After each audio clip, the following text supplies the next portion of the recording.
site of Weald Road, London Road in Brentwood, at a busy junction, basically at the start of Brentwood High Street. As some of you know, I've reported a number of defects in the roads around the county. This one's gone to the council at a lower level, no action was taken. Curb is breaking away on the footpath, and there are several large bricks in the road.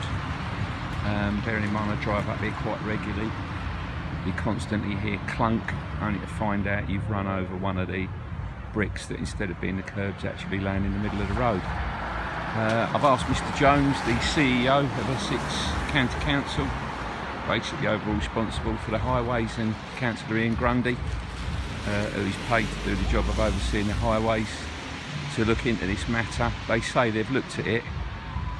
It's not a fault that requires any action. In their opinion, it's not dangerous. It will not be put on a list to be remedied.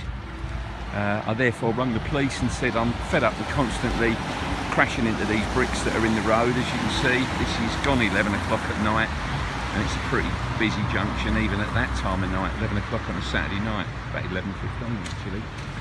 And it's also very, very narrow, so you've only got a couple of inches to keep away from the curb, and with these bricks lying in the road you do often hit them, and when you hit them they take chunks out your wheels, chunks out your tyres, and leave you with rather expensive bills.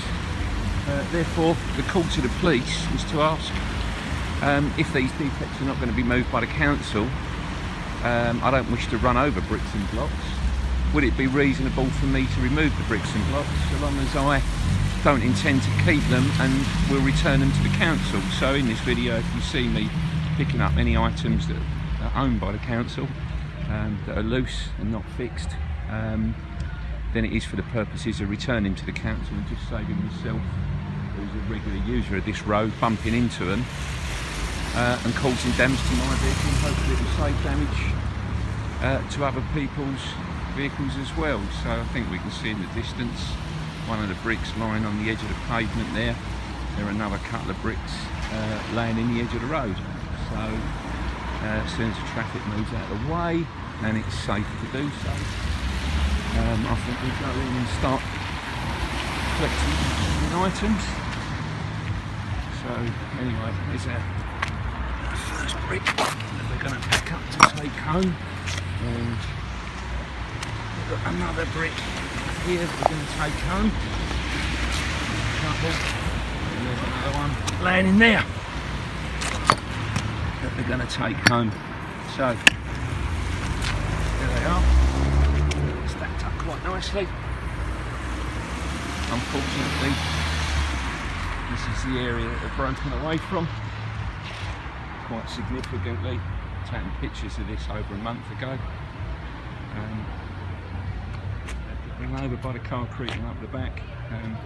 But anyway, bricks removed, I'll put them in the vehicle, and I'll ask them when and where Mr Jones or Mr Grundy would like those returned. Anyway, hopefully they won't be causing any problems in the future. Just hope someone approaching the road doesn't end up tripping down there and laying in what is a very busy, very narrow road at a multiple junction. Across one ways, two ways, three ways, across four ways. Anyway, the council weren't going to fix it, so I suppose now it's time for the public to do so. Anyway, I'm not sure I'll be able to pick these up. Yeah. Oh, well, we have. There we go. We picked them up, but as I say, we're not stealing them. We're just going to look after them until we can take them back to the council. Well, until the next one, I'll catch you later.